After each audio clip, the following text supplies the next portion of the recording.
ছোলাকে আমরা অনেক রকম করে খেয়ে থাকি, কেউ সিদ্ধ খায়, কেউ কাঁচা খায়, কেউ বা রান্না করে খায়। তো সেই রকমই একটা ছোলার রেসিপি নিয়ে আমি আজকে হাজির হলাম। নমস্কার বন্ধুরা, বং কিচেন বনানি নতুন একটা রেসিপিতে আপনাদের স্বাগত জানাই।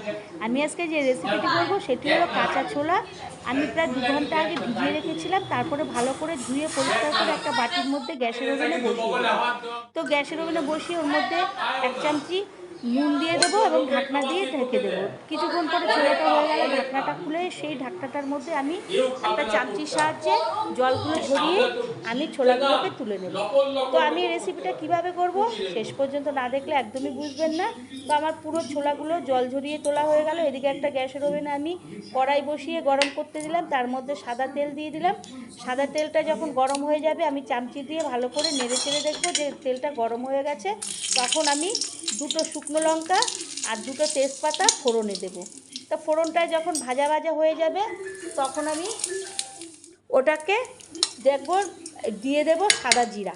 সাদা জিরা যখন ভালো করে ভাজা হয়ে যাবে, কালো হয়ে আসবে, তখন আমি ওর মধ্যে দিয়ে দেব ডুমু ডুমু করে রাখা আলু। যেরকম পোস্ত করি সেই রকমভাবে ডুমু ডুমু করে রেখেছিলাম সেই আলু, সেই আলুটাকে দিয়ে ভালো করে আমি নাড়াচাড়া করব। আলুটা যখন লাল হয়ে আসবে, দেখবো একটু লালচে হয়ে গেছে, একটু ফুলো ফুলো হয়ে গেছে, তখন বুঝবো যে আলুটা ভালো করে ভাজা হয়ে গেছে। তখন আমি ওর মধ্যে দিয়ে দেবো টমেটো কুচি। টমেটো আলুর মতনই কুচি কুচি করে রেখেছিলাম। তো এইভাবে টমেটো কুচিটা দিয়ে তখন আমি ভালো করে নাড়াচাড়া আবারও করতে থাকবো। আলু টমেটো ওই ফোড়নের মধ্যে ভালো করে নাড়াচাড়া করে নেব। তো নাড়াচাড়া হয়ে গেলে আমি ওর মধ্যে দিয়ে দেব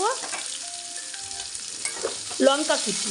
লঙ্কা কুচি দিয়ে আমি ভালো করে লঙ্কাকেও আমি কুচি কুচি করে কেটে রেখেছিলাম, সেইগুলোকে দিয়ে দেব। তো দিয়ে আমি ওর মধ্যে কিছু মশলা দেবো জিরের গুঁড়ো, ধনের গুঁড়ো, লঙ্কার গুঁড়ো আর লবণ। আমি এখানে হলুদটা ব্যবহার করব না, যেহেতু এখানে টক দই দেবো, সেই কারণে হলুদটা দেবো না। হলুদটা দিলে টক দই সেই সাদা ভাবটা থাকবে না, তবু ওই জিরের সঙ্গে আর লঙ্কার গুঁড়োর সঙ্গে সাদা ভাবটা থাকবে না, তবুও হলুদটা দেইনি।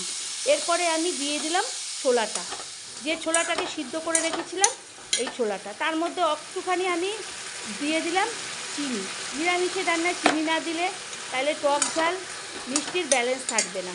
যেহেতু এখানে টকও আছে, ঝালও আছে, লঙ্কার গুঁড়ো আবার কাঁচা লঙ্কা দুটোই আছে, সেই কারণে আমি একটু চিনি দিলাম, খেতেও ভালো লাগবে। এরপরে আমি টক দইটাকে ফেটিয়ে রেখেছিলাম, সেই দইটাকে আমি দিয়ে দেবো। দিয়ে ভালো করে হাতা দিয়ে নাড়াচাড়া করে নেব। নাড়াচাড়া করার পরে আমি একটা ঢাকনা দিয়ে ঢেকে দেবো। এখানে আমি কোনো জল ব্যবহার করব না। ওই সমস্ত টক দই দেওয়া আছে, মশলা সমস্ত কিছু থেকে জল বেরাবে, কারণ এটা আমি অতটা ঝোলা ঝোলা করব না, পাতলা করব না, ঝোল করব না, একদম এটা তবুও জল থেকেই যাবে। তারপরে দেখব আলুগুলো সিদ্ধ হলো কি না, দেখব আলুটা সিদ্ধ হয়ে গেছে।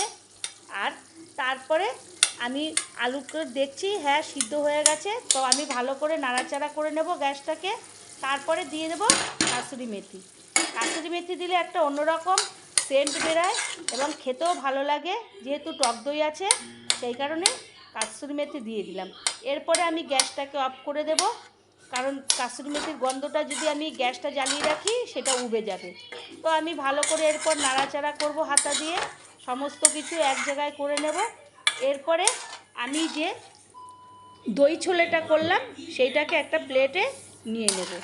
তো আপনারা অনেকেই অনেক রকম করে ছোলার রেসিপি করে থাকেন, তো আমি এইভাবে একটা রেসিপি নিরামিষের দিনে করলাম। যদি ভালো লাগে বাড়িতে সকলকে করে খাওয়াবেন। আবারও কোনো একটা রেসিপিতে দেখা হবে, ততক্ষণের জন্যে ধন্যবাদ।